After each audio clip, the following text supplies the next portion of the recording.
You are listening to the Centropic Oracle, an audiobook podcast of science fiction and fantasy short stories that make you think and feel. Events After the Life of Edgar by Logan Thrasher Collins. Two robots watched the sunrise from the slopes of Hawaii's Mauna Kea. Edgar reclined on a rock, his chromium-tipped fingers toying with a yellowish tuft of grass as he gazed towards the horizon. Metaopteryx stood on 8 legs next to Edgar, a spider-like automaton with a human face. Edgar glanced at Metaopteryx before looking back at the tangerine sky. On the plain below, there was a landscape of jagged rocks and geothermal rigs. Beyond that, the ocean stretched off into the distance as far as the eye could see. "It won't take much longer to get to the top," Metaopteryx told Edgar. "Let's stay here for a while," Edgar responded. "I want to enjoy this sunrise. It's just so beautiful." He wondered how the dense network of nanoflowers inside his cranium could give rise to this feeling. He knew that, from an information processing standpoint, his mind was a near-exact copy of the original human who had been named Edgar. Robot Edgar retained his dead creator's memories and cognitive abilities. He also continued to run Edgar's software company, as though the man had never passed away. However, Robot Edgar was currently on holiday. "I'm not sure I understand," Metaopteryx said. Unlike Edgar, her mind did not emulate a biological template. She carried an artificial intelligence. Her job was to protect Edgar from rogue agents who might seek to steal company secrets from his head. "Edgar loved this color," Edgar explained. "Melissa brought him marigolds on their second date."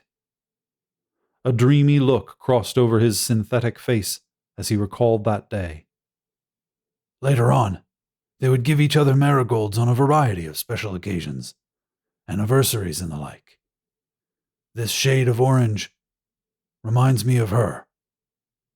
"Does it hurt?" Metaopteryx asked. "No, Meta, it doesn't hurt.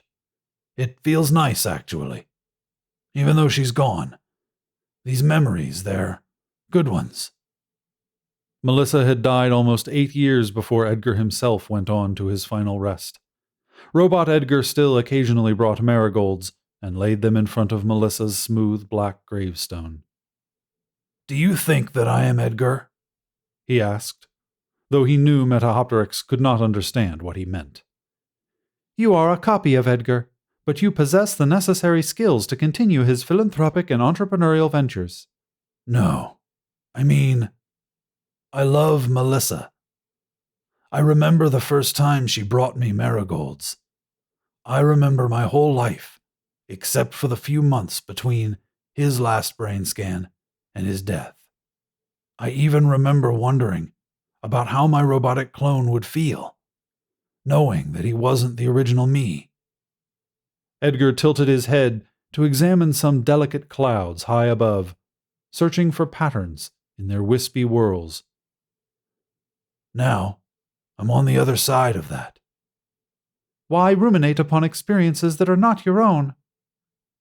Edgar stayed silent for a moment, looking out at the sunrise and listening to the wind that blew along the dormant volcano. "Even though I know these memories are reconstructions, based on images from Edgar's head, I still feel them just as intensely as he did. In fact, I think I'm starting to realize something that Edgar didn't really acknowledge to himself while he was still alive. Edgar didn't just create me to continue his business. He wanted these feelings to give rise to more experiences, more love, more life." Metaopteryx nodded, though it was clear by her shifty expression that Edgar's monologue had gone over her head. "We should try to get to the top soon," she said.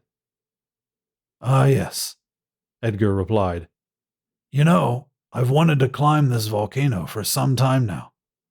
"Do you mean Edgar wanted to?" "No, I mean me.